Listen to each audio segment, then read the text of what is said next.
Na-drive na natin yung ating panibagong project car para ngayong 2024. Pupunta tayo ngayon ng UP Diliman, syempre para ma-shoot natin yung kotse natin. So kung bakit ito yung kinuha natin, anong kotse to, lahat to share ko sa inyo mamaya. Punta muna tayo ng UP Diliman, syempre kung saan tayo nag-shoot. Let's go!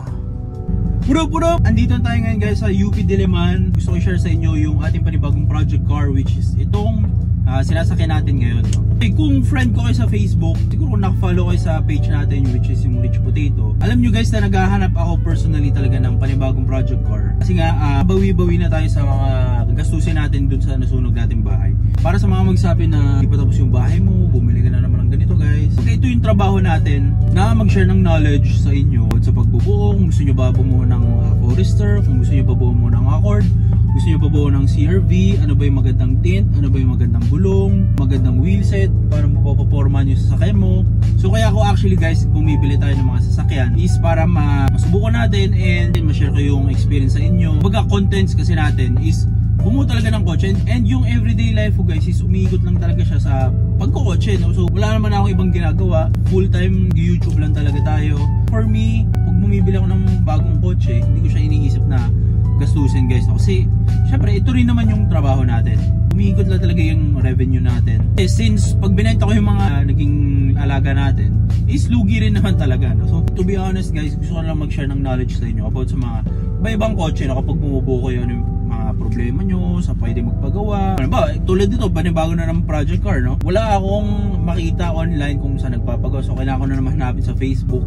So ako, ginagawa ko to para sa mga naka-Forester, sa mga Subaru, share tayo ng knowledge.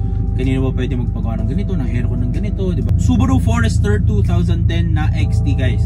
Bakit naman ito yung binili ko? Actually guys, wala to sa plano na, kung makikita nyo dito yan, cam speed nakalagay yan, cam speed. Kay Bugito kasi to guys. To be honest guys, naghahanap ako talaga ng EG hatch, EK hatch, SIR na passion orange.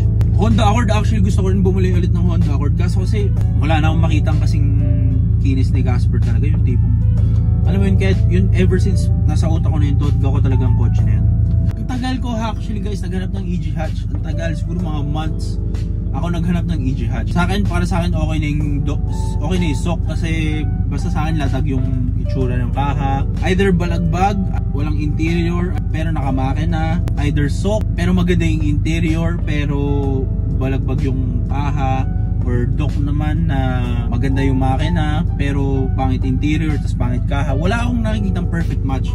As in, ang sakit na ng ulo ko guys. To be honest, yung budget ko pang end user talaga guys. Siguro mga 500 sana yung budget ko nun kasi binenta ko rin yung big bike ko.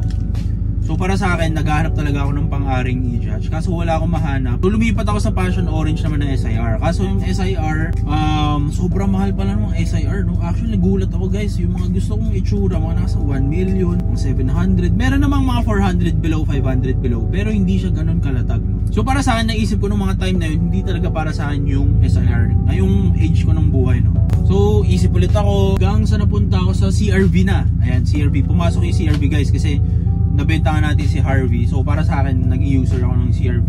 And sobrang okay talaga yung CR-V kasi para sa presyo na below 200k, may ano ka na, AUV type ba tawag doon, AUV? Crossover ka na, no? Parang ganito, crossover ba or SUV?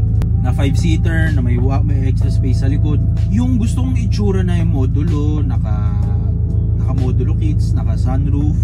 Medyo Makati rin eh, ang nakita ko mga nasa 350. Ngayon, ang kwento nito guys, ang kwento nito kung ba't ito yung binili ko yung kay Bugito. Tingin kami ng big bike, kasi sabi ko, parang suko na ako mag 90s na kotse. Dalawa na kotse ko, dalawang Corolla, hindi ko na ata kailangan ng isa pang kotse, no?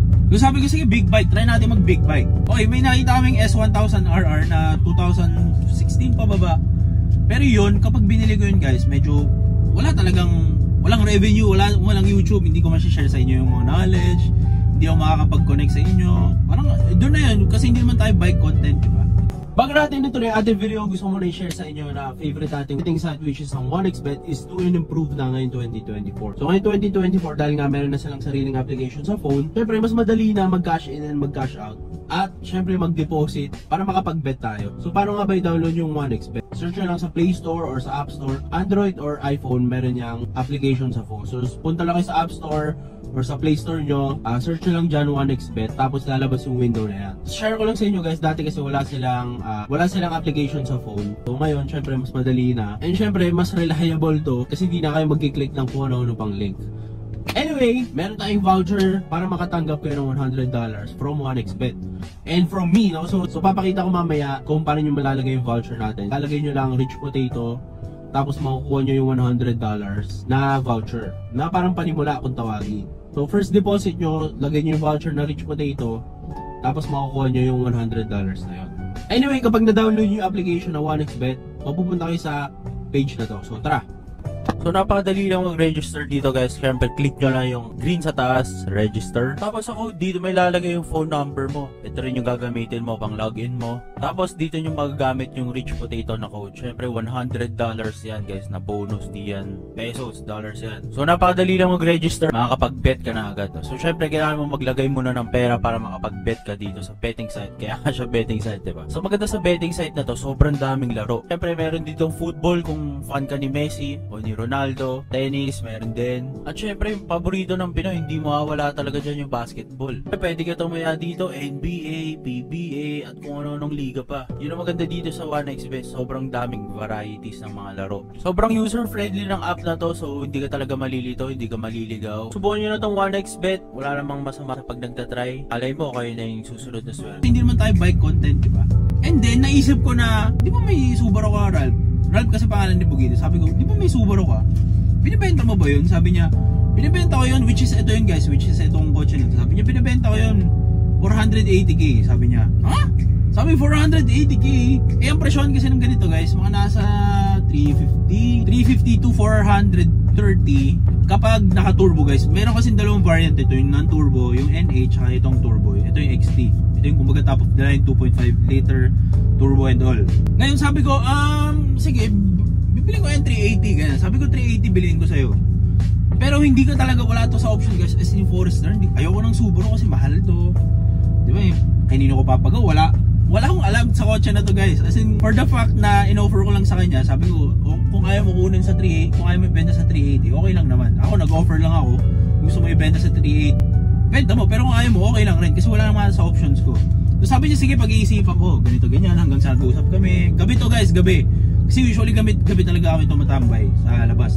Sabi niya, test drive muna, tignan mo kung anong may mararamdaman mo pag tinest drive mo. Ngayon ako sa isip ko, ayoko naman talaga ng Forester kasi nga, alam ko Subaru to, mahal magpagawa. Wala akong alam na mekaniko kasi Toyota boy nga tayo guys, no? First of all, Toyota, nahihirapan na ako ngayon. Honda ako, nahihirapan ako lalo. Ngayon Subaru, ano yung na-expect ko, di ba? So wala talaga, sabi ko sige, sakyan ko nga, drive ko. Ngayon, yung wala akong idea na wala sa isip ko na naka-moonroof nga pala to guys. Ayun pang, naka-moonroof to guys. Pakita ko sa inyo yung moonroof.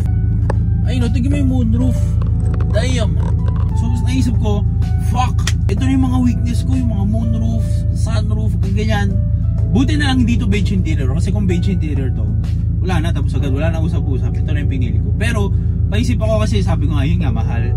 Pero yung nakita ko yung sunroof, sabi ko, shit, parang ito na ata yung boy. Yung pina-follow nyo kasi ako guys, mahilig talaga ako sa mga turbo engine, yung wapish-wapish, yung ganyan. Kasi galing ako sa carb type na sasakyan, no, na 1989, si Cory. No, so lahat to sa akin ng technology na ganito, moonroof, yung may aircon sa paa, yung may armrest na mahaba, yung power seats, yung power steering, bago lahat sa akin to. So para sa akin, gandang-ganda ako sa mga ganitong sasakyan. So sabi ko, shit, parang ang ganda i-drive, tol. Ang luwag, meron akong extra space sa likod. Bibenta niya ba sa akin or hindi? Ngayon, kung hindi niya ibenta, okay lang naman sa akin kasi at least may 380 ako. Idea ko sa guys sa ganito palagi is cash is king. So kapag meron kang cash, syempre mas wide yung mahanap ng mga options, no? Pero kapag nakakotse ka, nakasta ka sa 380, naka ganito, so mabibenta to, di ba? Walang kailangan mo i-post, makipagtawaran ka pa, viewing and all, di ba? Kaya sabi niya, sige na nga kasi bibili ako ng Hilux, kung ano may bibili niya. So sabi ko, fuck, gastos na naman to. Mind you guys, ang kwento kasi nitong Subaru na to guys, kaya actually kinonsider ko tong kotse nito. Sinira kasi ni Ralph to guys, sinira kasi ni Bugito to, ginawa niya tong Civic, no? So dahil nga turbo siya, bumili ata siya ng turbo adjustment shit before to ng New Year, no? So syempre yung sila, alam mo naman yung mga cam speed. Pag cam speed kasi guys, pag New Year, bombahan talaga, pam. Ngayon syempre si Bugito, naka Forester, anong gagawin niya sa ano niya, no? So ang ginawa niya, pina-straight pipe niya, in-adjust niya yung boost load hanggang sa nasira niya yung makina. Ngayon, hindi ko alam yung specific na nangyari sa makina, pero ang alam kong ginastos niya is mga nasa 200 plus guys. Alam niyo lang kung magkano. Gagawa tayo, interview natin siya next time kasi hopefully explain niya sa atin kung ano yung mga ginawa nito. Pero basta alam ko mahal yung ginastos niya dito. 200 plus ata ang pagkakaalala. So para sa akin, si Ralph kasi, kilala ko personally si Ralph, si Bugito. Bumuha yan talaga yung, meron siya palaging pang-ari na kotse. Ngayon yung pang-ari niya na kotse, yun yung binubuhusan niya ng kung anong mahal. So para sa akin, nung time na yun, ito yung kotse niya na yun. So gumasa siya ng 200 plus para dito sa kotse na to. Ewan ko kung binoboko niya ako, pero mukha naman totoo kasi syempre Subaru to. Eh yung mga picture na pinapadala niya sa amin before, nakasakasa siya ng Subaru, bumibili ng mga pyesa na hindi namin alam kung magkano. Timing belt down nito guys, parang nasa 13k. So para sa akin, binuo ni Ralph to para sa akin. Ganun yung lumabas diba? So para sa akin, goods yung kotse na to kasi alam ba ako, ganun din naman ako guys pag bungo si Gary. Kahit benta ko ng palugi, okay lang. At basta kung pang-ari, gagastos ako talaga. So kaya ako binili tong kotse na to. Alam ko na masyado mahaba yung usap natin guys. Papakita ko sa inyo yung kotse. Quick tour tayo, okay? Let's go! Ito yung sasakyan natin ni Bugito na syempre atin na.